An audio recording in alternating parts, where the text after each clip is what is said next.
Bien, pues vamos ya a la tercera sesión, perdón, la tercera parte de esta sesión sexta, en la cual vamos a ver las reglas sobre los cuantificadores y luego una serie de observaciones finales que creo que son muy importantes. Fijaos que lo de las reglas de cuantificadores, aquí simplemente lo que vamos a hacer es lo que ya habíamos visto respecto a las reglas de cuantificación, en la parte inicial del tema de la sintaxis, presentarlas con la simbolización esta de los secuentes de Gensen.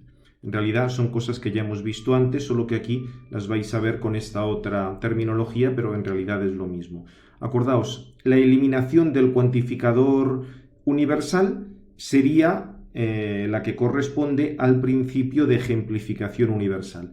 Aquí tú estás diciendo del conjunto de proposiciones X para todo X se deriva que para todo X se cumple alfa. Es decir, alfa es una proposición en la cual está X, va a ser verdadera para todo X. Si eso es así, la consecuencia es que de X, del conjunto de proposiciones X, se deriva la fórmula alfa. Fijaos que con el ejemplo queda muy claro. Si todo hombre es mortal, entonces es verdadero que si Antonio es hombre, entonces Antonio es mortal. Una fórmula verdadera para todo un universo de discurso permite la ejemplificación de casos particulares. O sea, si para todo X se va a cumplir alfa, ciertamente del conjunto de proposiciones X va a poder derivarse alfa. El tema luego os viene análogamente la introducción del cuantificador universal.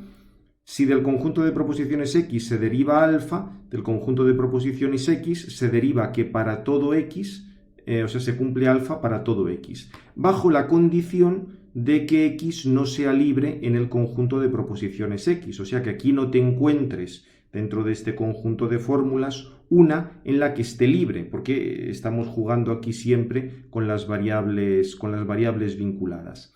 Es la regla que corresponde al principio de generalización universal. Acordaos, si un hombre cualquiera es mortal, entonces es verdad que todo hombre es mortal. Habíamos incidido sobre todo en que tenía que ser un hombre cualquiera, o sea, un valor arbitrario.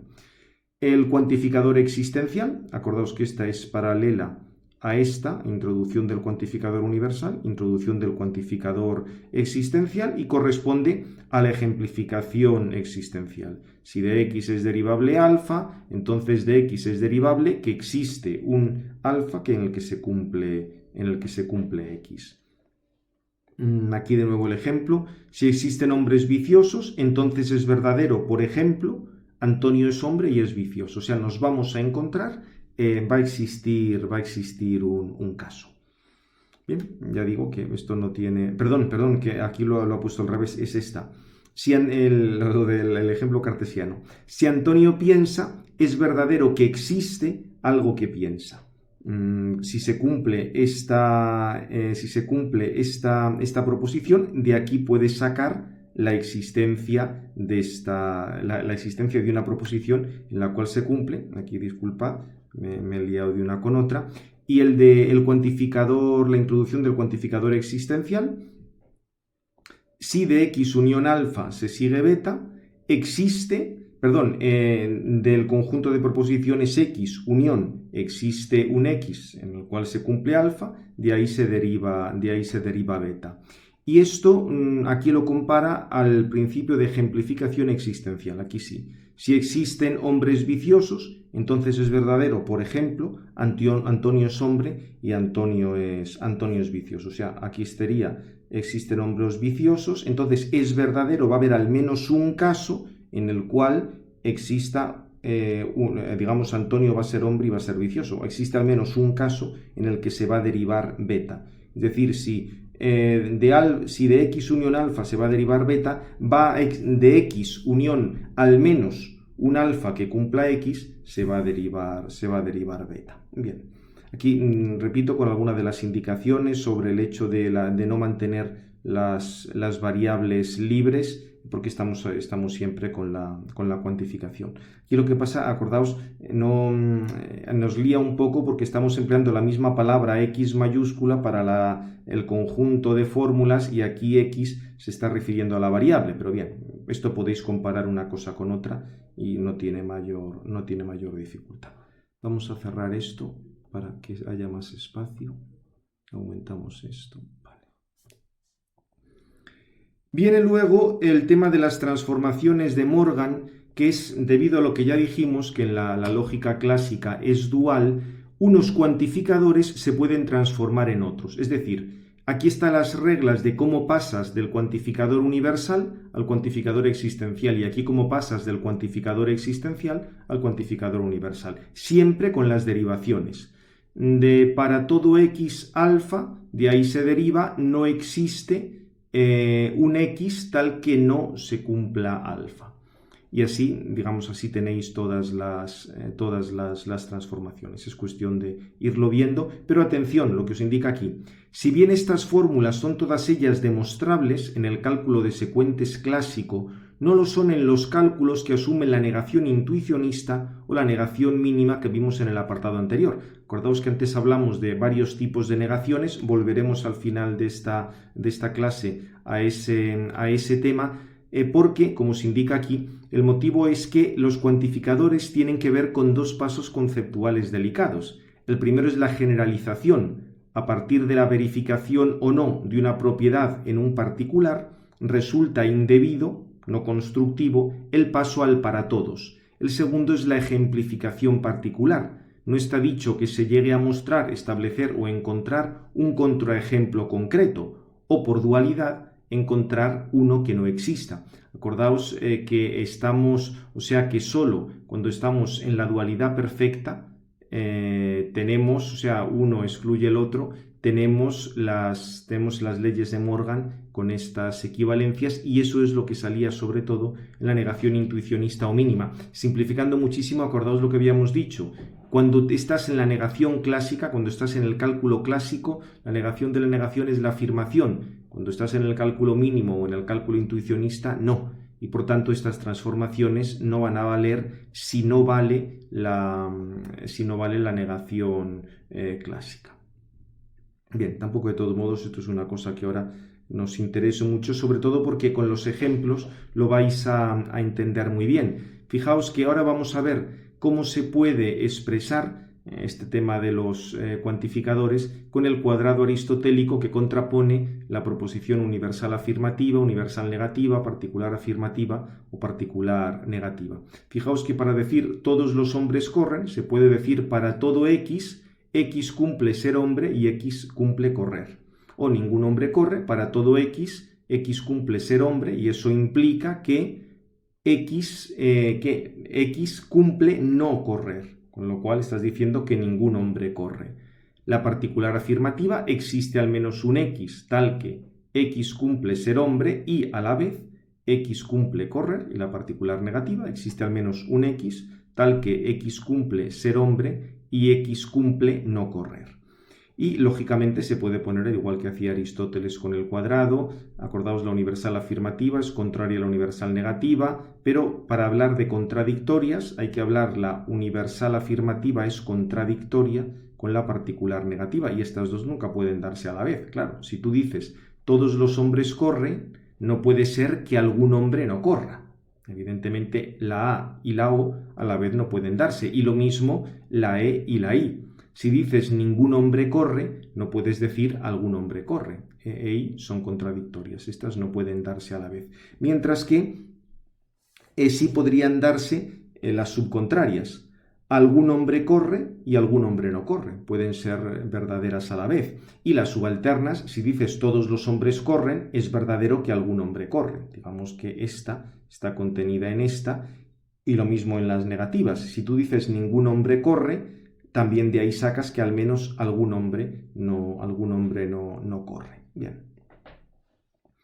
Esta es diríamos, es el cuadrado aristotélico, solo que lo tenéis aquí expresado de esta manera. Entonces, por las transformaciones de Morgan que hemos visto antes, como tú puedes cambiar el para todos por el existe, con los cuadritos que hemos visto antes, ahí la contradicción, fijaos, va a salir mucho más clara, porque tú transformas lo que hemos visto antes con las transformaciones de Morgan, todos los hombres corren, quedaría no existe un X tal que X sea hombre y a la vez X no corra. Ya veis que es una manera un poquitín enrevesada de decir todos los hombres corren, pero se entiende. Y esto es contradictorio con decir existe un X tal que X cumple ser hombre y a la vez X cumple el no correr. Si os fijáis, entre esto y esto está la señal de negación.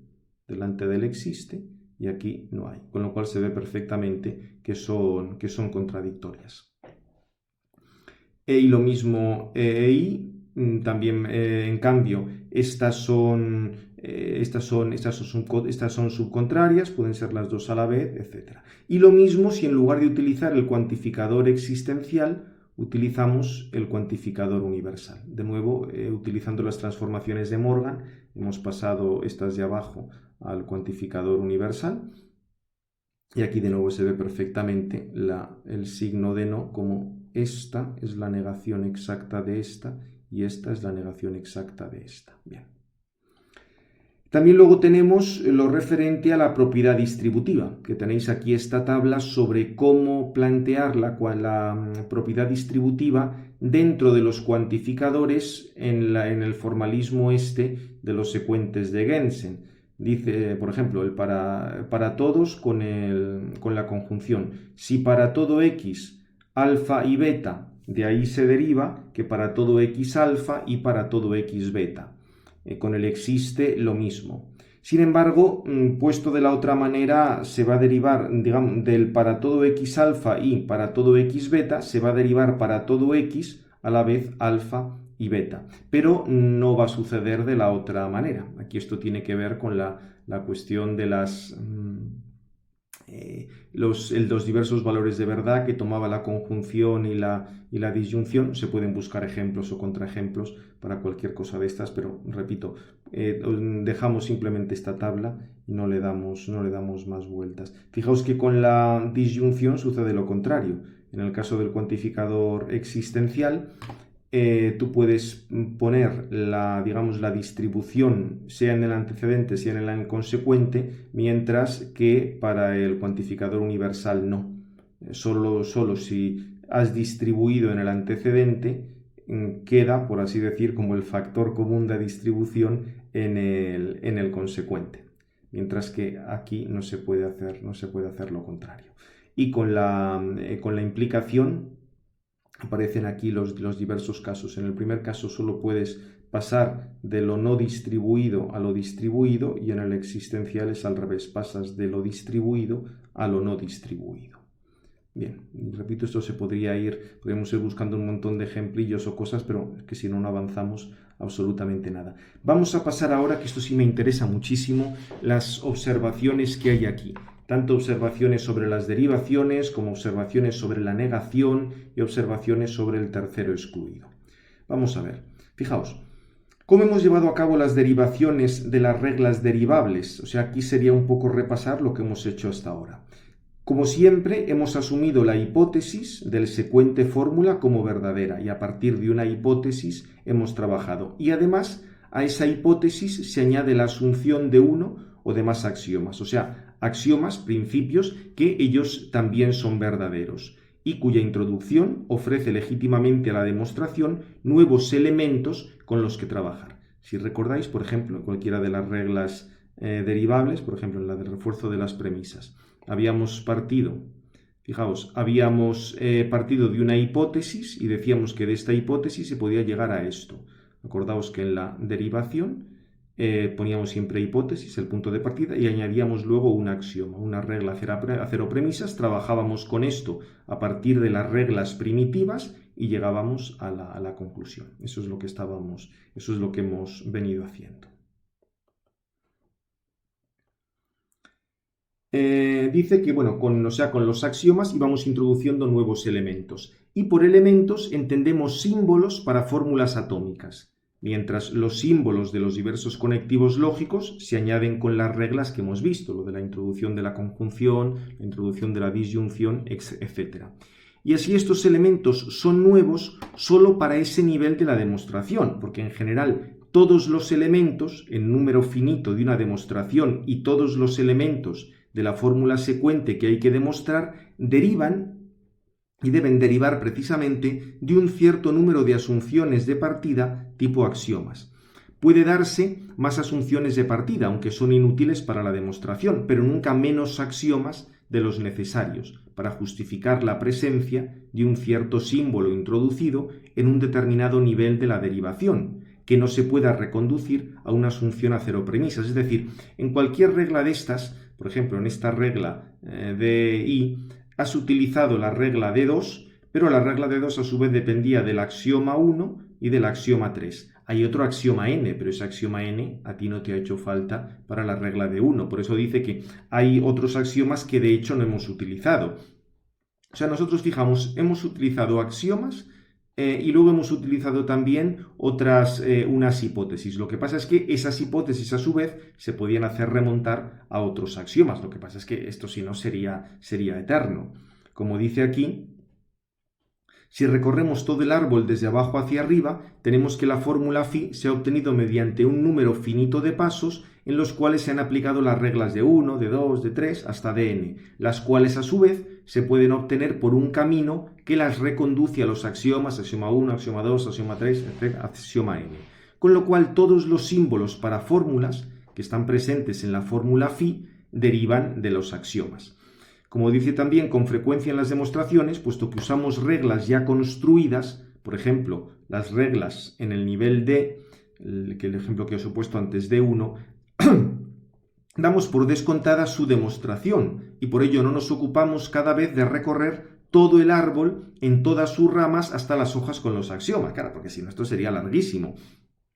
Pero siempre tiene que ser posible llegar hasta los axiomas. Como dice aquí, en principio siempre se pueden hacer, obviamente para fórmulas decidibles dentro del cálculo que estamos considerando. O sea, acordaos que ya veremos más adelante que hay algunas fórmulas que no se van a poder decidir en ese cálculo, pero dentro del cálculo que estamos considerando, esas fórmulas son decidibles.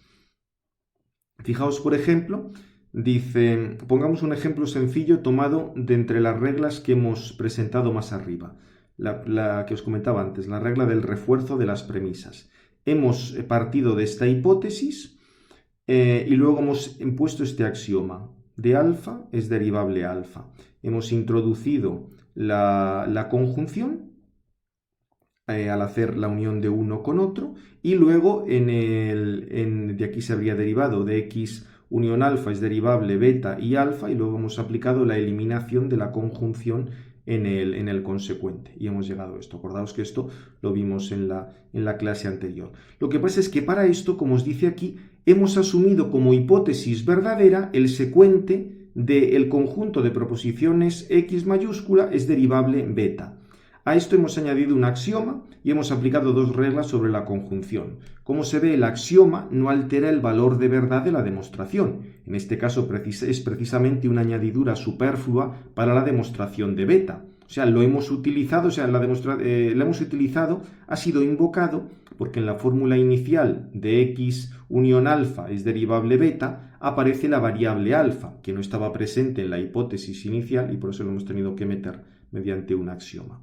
Pero en esta demostración no se dice nada sobre la verdad de la hipótesis, o sea, sobre el hecho de que del conjunto de proposiciones x se deriva beta, sea una demostración de beta. Lo hemos dado por supuesto, aunque sea una demostración larga y compleja. Esta demostración se ocupa solo del paso legítimo de la hipótesis a la tesis. O sea, nosotros nos hemos ocupado pasar simplemente de aquí a aquí. Lo que no nos hemos ocupado es esto de dónde viene. Lo hemos dado por hipótesis. Por ello nos podemos preguntar de dónde viene beta. Debe ser siempre posible realizar esta demostración, es decir, recorrer el árbol desde el secuente de x es derivable beta, llega al menos a un axioma beta es derivable de beta. Es más, precisamente esta es la derivación entendida desde arriba hacia abajo. una correcta aplicación de reglas desde los axiomas de partida hasta la fórmula phi, constituida de esta manera, que es lo que se pretende demostrar. Aquí tenemos, por ejemplo, aquí tenéis un ejemplo de una derivación total de una fórmula, una de las que hemos visto antes de la propiedad distributiva. Existe un x tal que alfa conjunción beta, de ahí es derivable que existe un x tal que cumple alfa y existe un x que cumple la fórmula beta. O sea, que hace verdadera la fórmula beta. Entonces aquí, si os fijáis, partimos de dos axiomas, de alfa es derivable alfa, de beta es derivable beta. Aquí introducimos el cuantificador existencial en el consecuente. Aquí en la siguiente introducimos hemos llegado a estas dos cosas. Entonces unimos estas dos cosas y tenemos la introducción de la conjunción tanto en el antecedente como la introducción de la conjunción en el consecuente. Hemos llegado aquí y aquí por último lo que hacemos es la introducción del cuantificador en el antecedente, que esta era otra regla. Con lo cual, fijaos que aquí hemos utilizado simplemente los axiomas y luego la introducción de los cuantificadores o en este caso de la conjunción. Bien, luego también recuerda un segundo principio del método: la hipótesis se asume como falsa cuando se la quiera demostrar con el tipo procedimiento por absurdo. Si de su falsedad lleva a contradicción, entonces es falso que es falsa, o sea, es verdadera. Veremos ahora lo de los tipos de negación. Este procedimiento se puede utilizar cuando se debe demostrar una fórmula atómica y por ello no se dispone de muchos elementos. Si esa fórmula fuera falsa, llevaría a contradicción, luego es verdadera. Es una especie de autofundación típica de la lógica clásica. De todos modos, aquí os vuelve a recordar lo referente a las negaciones que vamos a ver inmediatamente.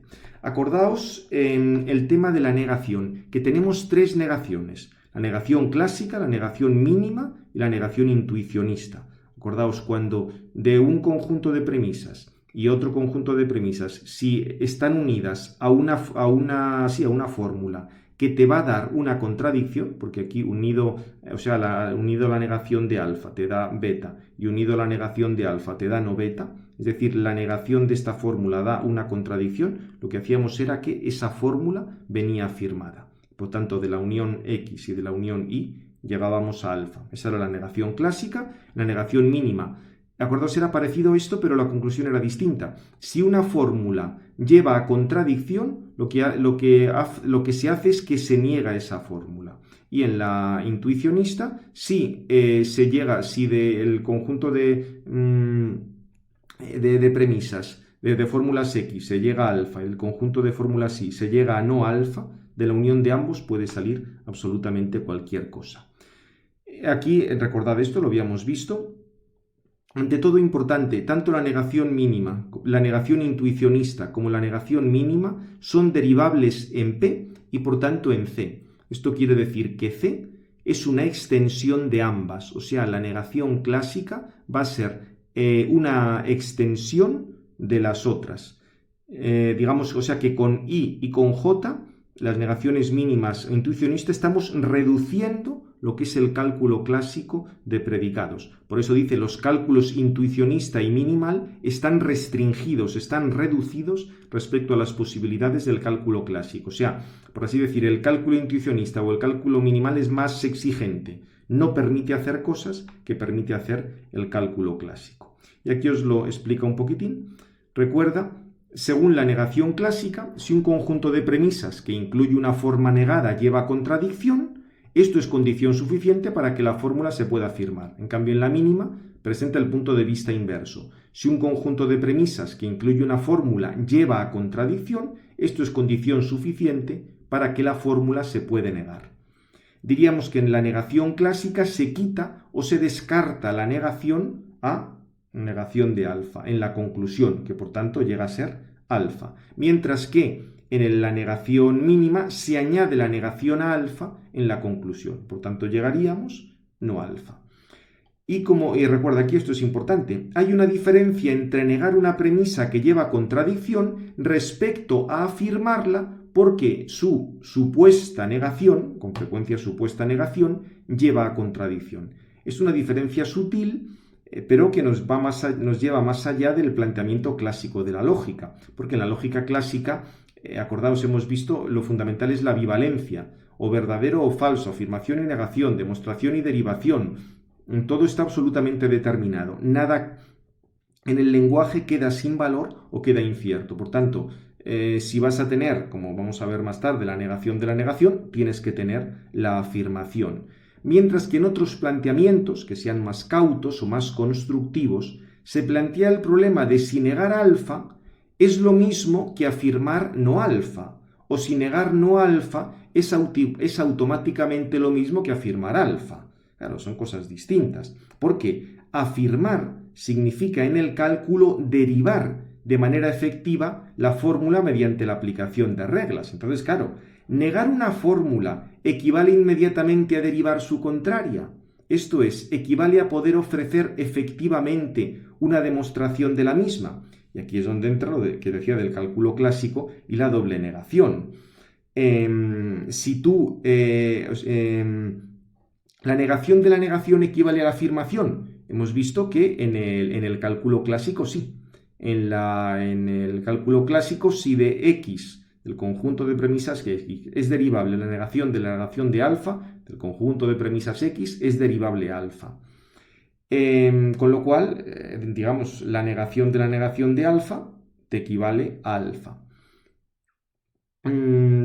Conlleva el paso, en definitiva, la equivalencia de la fórmula doblemente negada a la fórmula afirmada, y viceversa, cosa que también hay que subrayar. O sea, también se puede pasar lo contrario. Sin embargo, en el cálculo I y en el cálculo J, la doble negación intuicionista o la doble negación mínima conlleva el paso de la fórmula afirmada a la fórmula doblemente negada, pero no viceversa. Es decir, en estos cálculos tú puedes pasar de alfa a la negación de alfa, pero lo que no puedes es pasar de la negación de alfa a alfa. Como veis, la diferencia puede parecer sutil, pero es importante.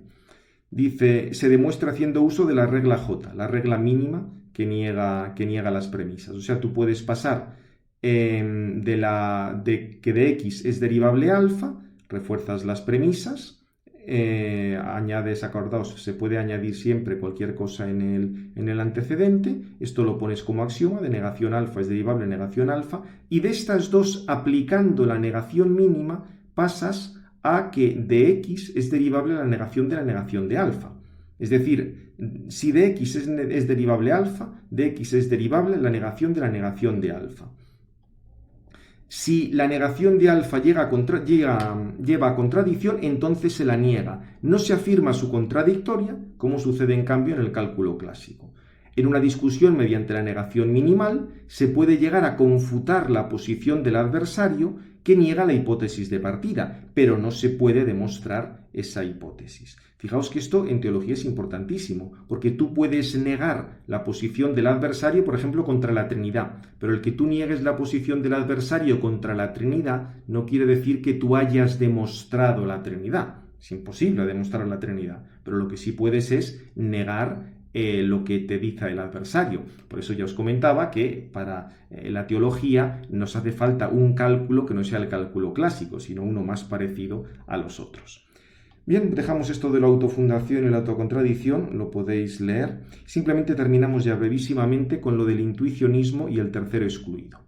En el acercamiento constructivista del intuicionismo, todo esto es consecuencia de la restricción respecto al principio del tercero excluido, que veremos más adelante en un doble sentido.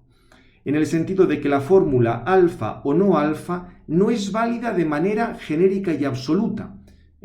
Acordaos, esto sería del tipo, todo problema es resoluble, o tienes alfa o tienes no alfa, o es verdadero o es falso, o es demostrable o es refutable.